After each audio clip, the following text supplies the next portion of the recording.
Israeli warplanes have launched a series of airstrikes on the Gaza Strip. Medical sources in Gaza said 1 man was killed and 15 others were wounded. 7 children, including 2 in critical condition, were among the victims of the Israeli airstrikes. The attacks on Gaza come amid acute shortages in medicines and hospital supplies.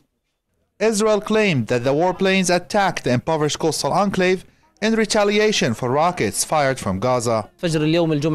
Friday at dawn, 1 man was killed and 15 people were injured. 12 of them were taken to Shifa Hospital and the rest were treated on location. The Israeli airstrikes also injured 7 children, including 2 in very critical condition.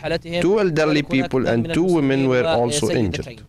The fresh attacks came less than a day after 2 Gazans were killed by a rocket fired from an Israeli drone on a car in the center of Gaza City.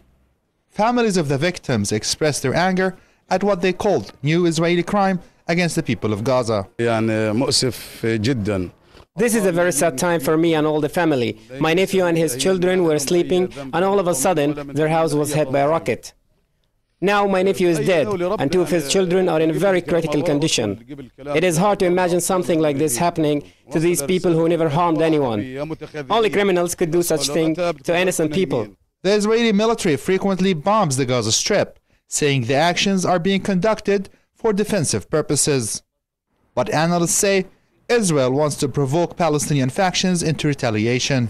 I think this is part of the nature of Israel as an apartheid state that aims at committing slow-motion genocide against the natives of this land, but it also shows that Israel wants to provoke the resistance movement in Gaza in order to create a pretext within which this movement would retaliate against Israel, and that will ultimately lead to new and more attacks against the Palestinians of Gaza.